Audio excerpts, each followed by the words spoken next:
ஆன்மீக கடலில் இன்று நான் எடுத்துக்கொண்டிருக்கிற பகுதி இராமாயணத்தின் முக்கிய பாத்திரமாம் கைகேயி. ஆம், மீண்டும் இராமாயணமும் கூடவே மகாபாரதத்தின் ஒரு பகுதியும். ஆன்மீகம் எப்படி ஒரு கடலோ அதுபோல புராணங்கள் மகா சமுத்திரம்.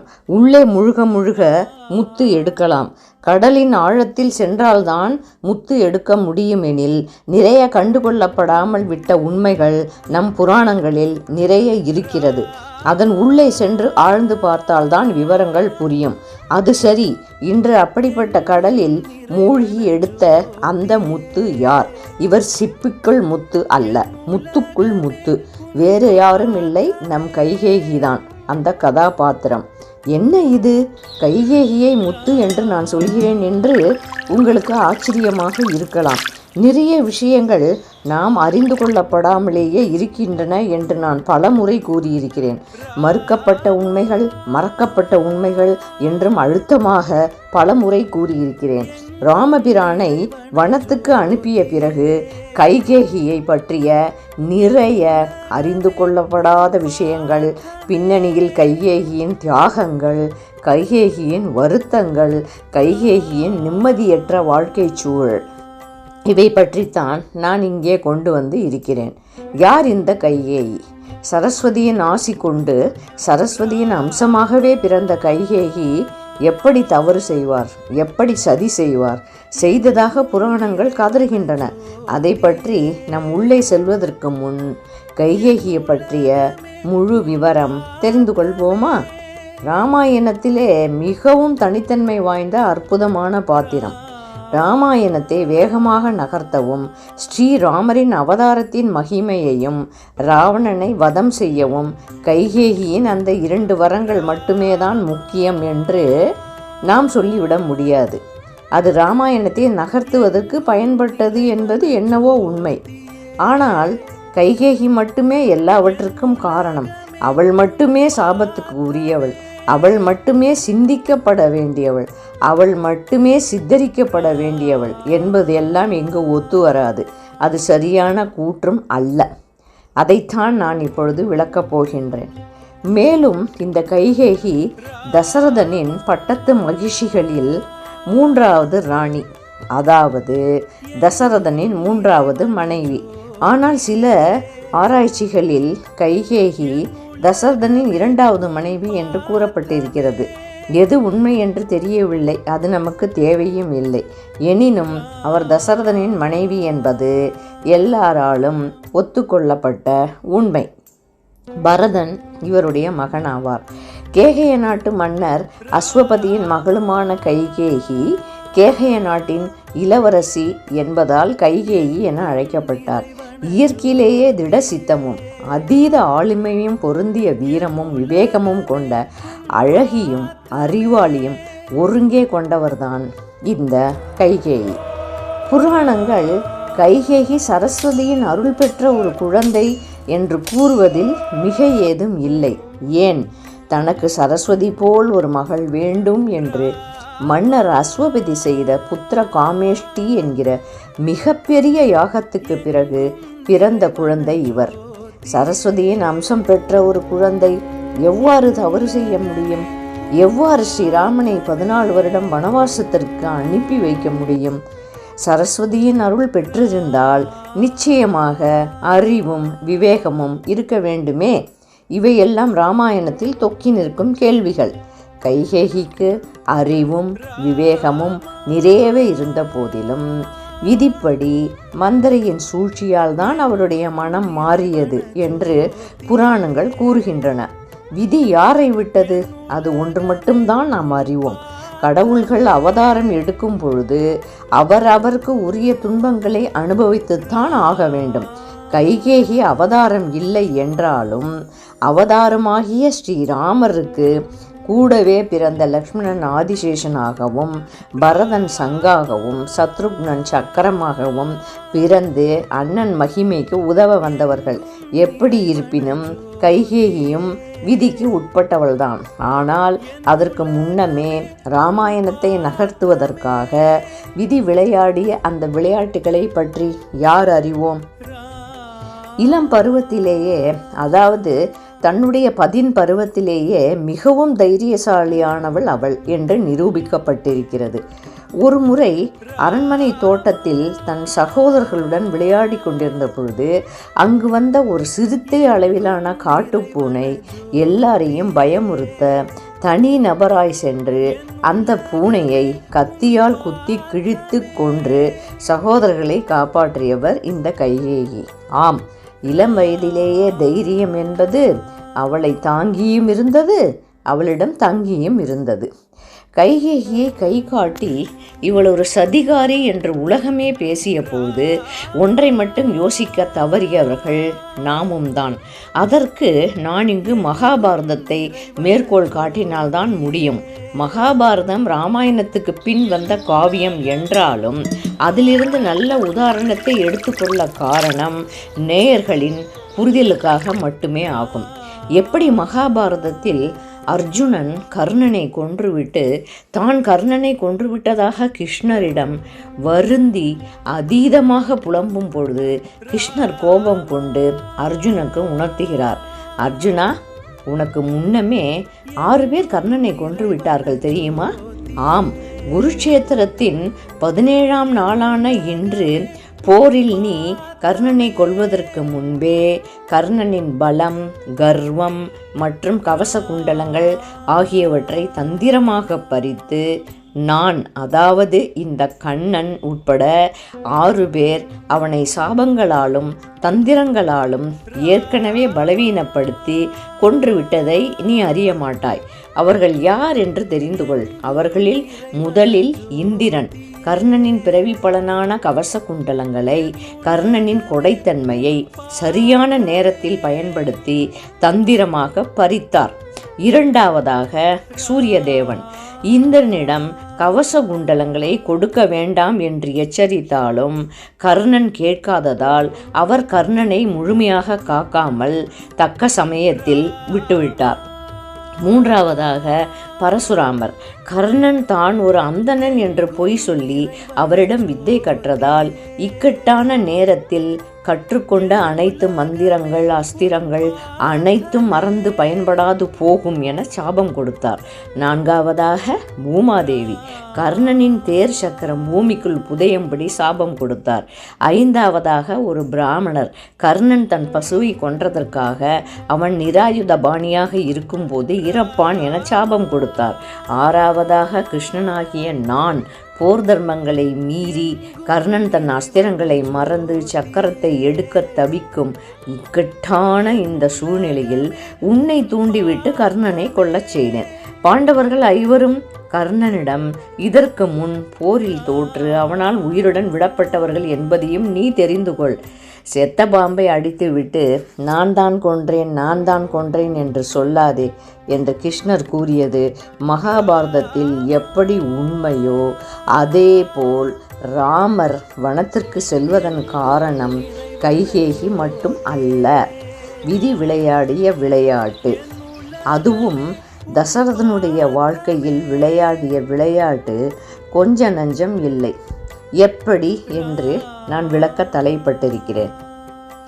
முதலாவதாக தசரதன் தன்னுடைய குழந்தை பருவத்தில் தாய் இந்துமதியுடன் உத்யாவனத்தில், அதாவது தோட்டத்தில் பூப்பறித்து கொண்டிருந்த பொழுது தல தல என்று தங்கம் போல் தகித்து கொண்டிருந்த ஒரு கொடியை வெடுக்கென்று ஒடித்துவிட அதிலிருந்து பால் வடிந்தது கண்டு தன் மகன் தசரதனிடம் அனிச்சை மலரை போன்ற மனம் கொண்ட இந்துமதி, அதாவது தசரதனின் தாய் இப்படி சொன்னாள், தசரதா, செடி கொடிகளுக்கும் உயிரோட்டம் உணர்ச்சியும் உண்டு தெரியுமா? எப்படி கொஞ்சம் கூட யோசிக்காமல் இந்த காம்பை உடைத்தாய்? அவைகளுக்கு எப்படி வலிக்கும் தெரியுமா? என்னை கேட்க வேண்டாமா நீ? இந்த காம்பு ஒடிந்து எப்படி பால் ஒழுகுகிறது பார். அதோடு இந்துமதி நிறுத்தி இருக்கலாம். ஆனால் விதி விளையாட்டில் அவளுடைய வாயிலிருந்து உதிர்ந்த வார்த்தைகள் பெரிய பிரச்சனையை உண்டு பண்ணி இருக்கிறது தசரதனுக்கு. ஆம், இந்த செடிக்கு எப்படி வலிக்குமோ அதுபோல நீ உன்னுடைய பிள்ளையை பிரிந்து கண்ணீர் உகுப்பாய் என்று சாபம் கொடுத்தார். அது ஒரு சின்ன குழந்தை செய்த தவறு என்று விட்டிருக்கலாம்.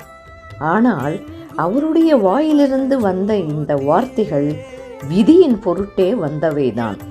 தசரதற்கு நிச்சயமாக குழந்தை பாக்கியம் உண்டு என்பதை இந்த ஒவ்வொரு நிகழ்வும் உறுதிப்படுத்தியதை குழந்தை பருவமாக இருந்ததால் தசரதன் மறந்திருக்கலாம். ஆனால் உன்னுடைய பிள்ளையை இழந்து தவிப்பாய் என்ற முதல் சாபம் தாயிடமிருந்துதான் ஆரம்பித்தது தசரதனுக்கு. இரண்டாவதாக, கைகேயி எப்படி தசரதனின் வாழ்க்கைக்குள் வந்தாள்? அவளால் சாபம் கொடுக்கப்பட வேண்டும் என்ற விதிதான் காரணம் என்பதால் வந்தாள். இரண்டாம் விளையாட்டு இது. கேகய நாட்டு மன்னனுக்கு, அதாவது கைகேயின் அப்பாவிற்கு சிறப்பம்சம் ஒன்று உண்டு. அவருக்கு நிறைய வித்தைகள் தெரியும், கலைகள் அறிந்தவர், வேதங்களை கற்று தேர்ந்தவர். அது மட்டுமன்றி பூர்வ ஜென்மத்தை அறியும் கலையும் அவருக்கு தெரியும். கைகேயி தந்தையுடனே எப்பொழுதும் கைப்பிடித்து சுற்றி கொண்டிருப்பதால் அவளுக்கும் இந்த கலை வந்து இருக்கிறது என்கிறது புராணங்கள். அப்படி இருக்கும் பொழுது வருபவர்களுக்கு அவர்களுடைய வாழ்வின் இடர்பாடுகளை கேட்டறிந்து பூர்வ ஜென்மத்தின் பலனை சொல்லி மற்றவர்களின் துயரை துடைப்பால் கைகேயி. இப்படி இருக்கும் பொழுதுதான் தசரதன் மட்டும் விதிவிலக்கா என்ன? அவருக்கும் தனக்கு குழந்தைகளே இல்லை என்பதால் கேகய நாட்டின் அரசர் பற்றி கேள்விப்பட்டு உணர்ந்தவர் நேரே அஸ்வபதி ராஜாவை பார்த்து தனக்கு புத்திரர்கள் உண்டா இல்லையா என்று அறிந்து கொள்ள தலைப்பட்ட போது கைகேயி தானே முன்வந்து தசரதருடைய பூர்வ ஜென்மத்தை பற்றி கூறினாள். அரசே, பூர்வ ஜென்மத்தில் உலகுக்கே ஒளி வழங்கும் சூரியனாக இருந்துள்ளீர்கள். உங்களுக்கு காயத்ரி, சாவித்ரி, சரஸ்வதி என்ற 3 மனைவிகள் இருந்தனர். இந்த பிறவியில் நீங்கள் தசரதனாக பிறந்து விட்டீர்கள். தற்போதைய தங்களுடைய முதல் மனைவிதான் கௌசல்யா, 2வது மனைவிதான் சுமத்திரை, 3வது மனைவி சரஸ்வதியாக நான் உங்களுக்காகவே ஜென்மம் எடுத்து வந்துள்ளேன். என்னை தாங்கள் மணந்த பிறகே எங்கள் 3 மூலமாக உங்களுக்கு கடவுளே அவதாரமாக குழந்தைகளாக வந்து பிறப்பார்கள்.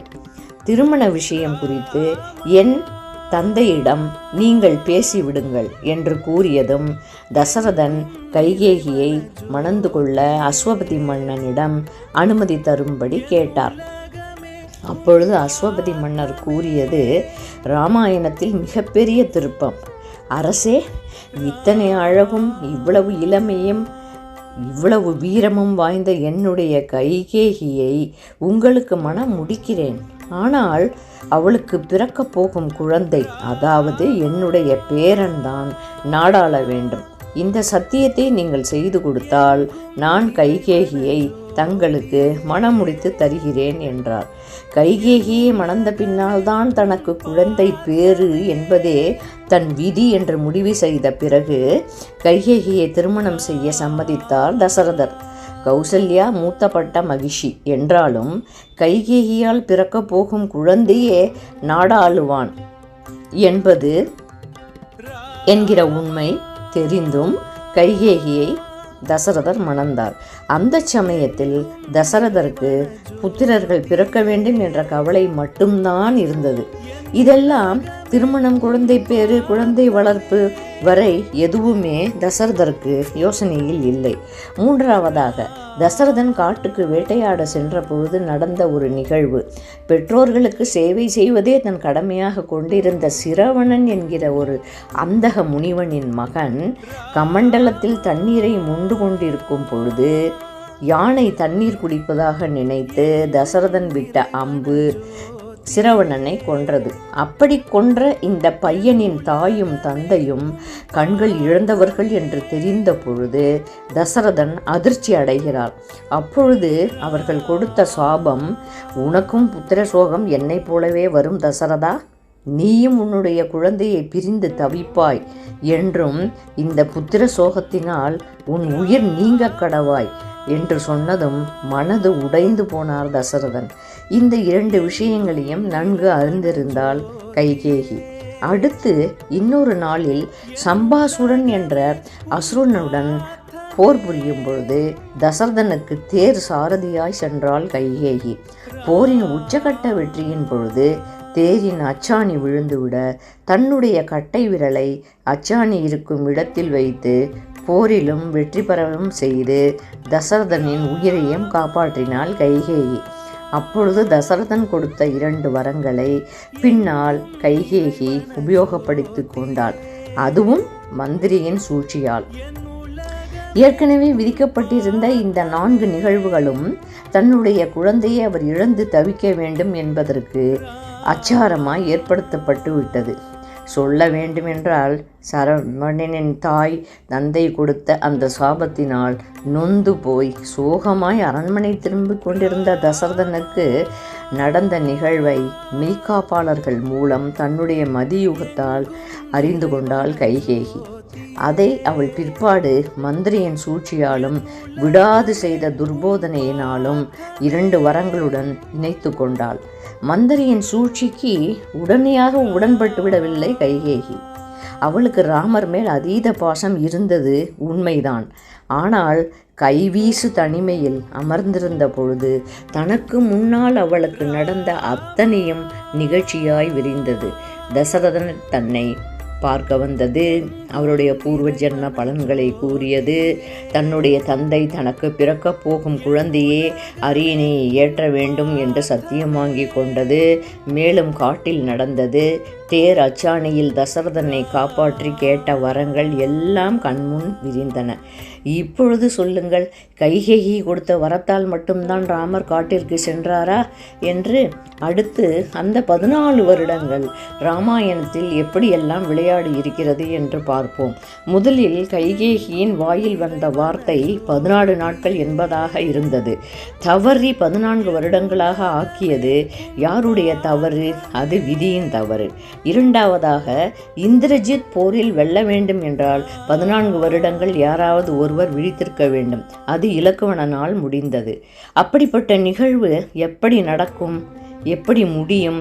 ராமன் காட்டுக்கு செல்ல அவருக்கு அதன் பிறகு 14 வருடங்கள் அவர் வனத்தில் இருக்க, இலக்குவனன் ராமரை காக்க, அதுவும் விழித்திருந்து காக்க. மூன்றாவதாக, இலக்குவனன் எப்படி விழித்திருக்க வேண்டும் என்றால் அந்த தூக்கத்தை யார் வாங்கிக் கொள்வது? ஊர்மிளை வாங்கி கொண்டாள். இதனால் இலக்குவனன் போரில் இந்திரஜித்தை வெல்ல ராவணனுக்கு பக்கபலமாக இருந்த இந்திரஜித் இறந்ததால் ராவணவதம் முடிந்தது.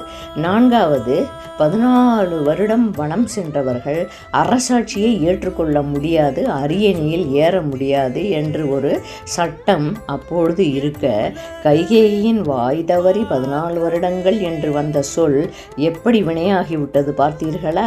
மேலும் முக்கியமாய் ராமர் தன்னுடைய தந்தையின் சொல்லை காப்பாற்றியே ஆக வேண்டி இது நடந்தது. அப்படி பார்த்தால் கைகேயி ஒரு நல்ல விஷயத்தை தானே செய்திருக்கிறார். பெரும்பாலும் கடவுள் அவதாரமாக இருப்பவர்கள் தங்களுடைய அவதாரத்தின் மகிமை முடியும் வரை எந்த விஷயங்களையும் வெளிப்படுத்த மாட்டார்கள். அது அவதார ரகசியம். அதுவும் ஸ்ரீராமபிரானின் பொறுமை, அவருடைய தனித்தன்மையை தான் காட்டுகிறது. இப்பொழுது வருவோம், கைகேயி செய்தது நியாயமா இல்லையா என்று. கைகேயி கூனி, அதாவது மந்திரியின் கருவியாக மட்டும் செயல்படவில்லை, விதியின் கருவியாகவும் செயல்பட்டார்.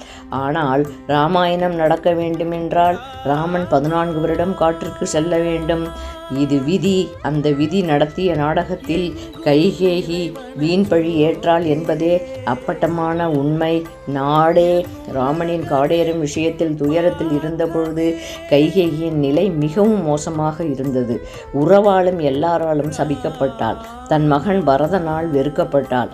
சம்பந்தமே இல்லாமல் 3 பட்ட மகிழ்ச்சிகளுடன் சேர்ந்து தசரதனின் 60,000 மனைவிகளும் இவள் அறியாமலேயே விதவையாயினர். அந்த பழியையும் இவளே ஏற்க வேண்டி இருந்தது.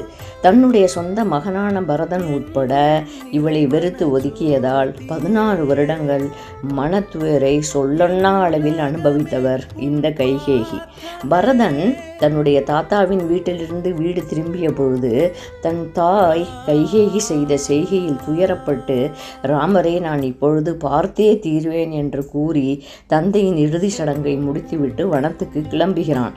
தன் குருவிடம் சொல்கிறான், தந்தையின் மற்ற சடங்குகளை அண்ணன் ராமர்தான் செய்ய வேண்டும் என்று தசரதனின் சாம்பலை கையோடு எடுத்துச் செல்கிறான். அனைவரும் வனத்திற்கு கிளம்ப கைகேயியே வரக்கூடாது என்று சொல்லும் பொழுது கைகேயி மன்னிப்பு கேட்டு மன்றாடுகிறாள். பிறகு வனத்துக்கு கிளம்புகிறாள். அங்கு சென்று யார் சொல்லிய பொழுதும் ராமர் தன்னுடைய முடிவை மாற்றிக்கொள்ளாமல் இருக்கிறார். இறுதியில் நம்முடைய ராமபக்த அனுமன் மூலமாகத்தான் கைகேயியின் தியாக உள்ளம் புரிய வந்தது எல்லோருக்கும். ராவண மதம் முடிந்து ராமலக்ஷ்மணர் சீதை எல்லோரும் திரும்பி கொண்டிருக்கும் பொழுது 14 வருடம் முடிந்த நிலையில் பரதனும் சத்ருக்னனும் அக்னி பிரவேசம் செய்துவிட்டால் என்ன செய்வது என்று அறிந்து ராமர் அனுமனை அனுப்ப, அப்பொழுது பரதன் ராமனால் அனுமன் அனுப்பப்பட்டதை தெரிந்து கொண்ட பிறகு அக்னி பிரவேசம் தடுக்கப்படுகிறது. ஸ்ரீராமர் நந்தி கிராமத்தில் இருந்து வந்துவிட்டு முதல் கேள்வியாக அம்மா எங்கே என்று கேட்க கௌசல்யே அங்கு வருகிறார். அவரை வணங்கி மீண்டும் அம்மா எங்கே என்று கேட்க சுமத்திரியை காண்பிக்கிறார்கள். அவரையும் வணங்கிவிட்டு அம்மா எங்கே என்று கேட்க அப்பொழுதுதான் பரதன் கேட்கிறான், நீ யாரை அம்மா என்று கூறுகிறாய் என்று. அப்பொழுது ராமர் சொல்கிறார், உன்னை பெற்ற தாய் கைகேயி அன்னையைத்தான் கூறுகிறேன் என்கிறார். பரதன் துணுக்குற்று ராமரிடம் கேட்கிறான், அவளா தாய்? எல்லா பாவங்களையும் செய்த பாவியாயிற்றே, அவளை எப்படி தாய் என்று கூறுகிறீர்கள்? அவளை எப்படி நீங்கள் வணங்குகிறீர்கள் என்று கேட்க ராமர் கூறுகிறார். அப்பொழுது யாரும் எதிர்பாராத விதமாக அனுமான் அங்கே வந்து கைகேயியின் பெருமையை பற்றி கூற ஆரம்பிக்கிறார். பரதா, ஒன்றை மட்டும் கேள். உன் தாயின் பெருமையை பற்றியும் அவர்களின் தியாகம் பற்றியும் அவர்களின் மனக்காயத்தை பற்றியும் நீ அறியவில்லை என்று ஆரம்பித்து உத்வனத்தில் தசரதனுக்கு தன் தாய் தந்த சாபத்தையும் அந்த சாபத்தின் பின்விளைவுகளையும் சிரவணனின் கண் தெரியாத பெற்றோர்கள் தசரதற்கு கொடுத்த சாபத்தையும் போரில் உன் அப்பாவின் உயிர் காத்ததையும் எல்லாவற்றையும் கூறி முத்தாய்ப்பாய் ஒன்று கூற அதிர்ந்து போயினர். அங்கு இருந்த அனைவரும் அதிர்ச்சியும் அடைகின்றனர். அந்த விஷயம் என்னவென்றால், தசரதர் ராமருக்கு எவ்வளவு சீக்கிரம் பட்டம் கட்ட முடியுமோ அவ்வளவு சீக்கிரம் பட்டம் கட்டுவதற்காக ஜோதிட விற்பனர்களையும் அரண்மனை ஜோதிடர்களையும் அழைத்து ராமர் பட்டாபிஷேகத்துக்கு நாள் குறித்தார். ஆனால் தன் தந்தையிடமிருந்து சகல ஜோதிட சம்பந்தப்பட்ட விஷயங்களை கற்று அறிந்து கோசல நாட்டின் ஜாதகத்தை தன் கையில் வைத்திருந்தாள் கைகேயி. தசரதன் குறித்த முகூர்த்த நேரப்படி ராம பட்டாபிஷேகம் முடிந்து இருந்தால் ராஜ்ய பாரத்தில் ராமன் அன்று அமர்ந்திருந்தால் அதுவே அவனது ஆயுளை முடித்திருக்கும். புத்திர சோகம் தசரதனையும் முடித்திருக்கும். புத்திர சோகம் எப்படியும் நிகழ வேண்டும் என்கிற பொழுது தசரதனை ராமர் தற்காலிகமாக பிரிந்தால் என்ன, நிரந்தரமாக பிரிந்தால் என்ன என்கிற கேள்வி தொக்கி எழ தனக்கு கெட்ட பெயர் வரும் என்று தெரிந்தும் கைகேயி இந்த முடிவை எடுத்தாள். ஏனெனில் அவள் ஸ்ரீராமன் மேல் மிகவும் பாசம் வைத்திருந்தாள். அந்த நேரத்தில் நாட்டிற்கு அரணாக இருப்பவன் உயிரை விடும் நேரம் ஜாதக அமைப்பின்படி வந்துவிட்டது என்னும் பொழுது ஏற்கனவே ஆண்டு அனுபவித்த தசரதன் உயிர் நீப்பதே மேல் என்று நினைத்த கைகேயி தன்னுடைய மாங்கல்யம் பறிபோகப் போகிறது என்று தெரிந்தும் இப்படி செய்தாள். அது எப்படிப்பட்ட தியாகம்? இது புரியாமல் கைகேயியை எல்லோரும் சாடுவது எந்த விதத்தில் நியாயம்? இதில் இன்னொரு அதிசயம் என்னவென்றால், அப்பொழுது கூட அவளுக்கு ராமருக்கு 14 நாள் வனவாசம் என்று சொல்ல வந்தது தவறி 14 வருடம் என்று ஆனது தசரதனை கொல்லும் ஒரு கருவியாகிவிட்டது. பரதா, மேலும் ஒன்று புரிந்து கொள்ள வேண்டும். ஸ்ரீராமரை வனவாசம் அனுப்பிவிட்டு உன்னை ராஜ்யத்தை ஏற்றுக்கொள்ள செய்யும் பொழுது நிச்சயமாக நீ அதை ஏற்க மாட்டாய் என்று உன் தாய்க்கு தெரியும். அப்படி நீ ஏற்றுக்கொண்டாலும் ஸ்ரீராமரின் உயிரை காக்க உன் உயிரையும் தருவாய் என்று தெரிந்து அவள் உன்னையே இழக்க துணிந்தாள் என்றால் அது எப்படிப்பட்ட ஒரு தியாகம் என்று நினைத்துப்பார். இன்னொன்று சொல்கிறேன், கைகேயினால் தான் எல்லோருக்கும் ஸ்ரீராமபிரானின் தரிசனம் கிடைத்தது.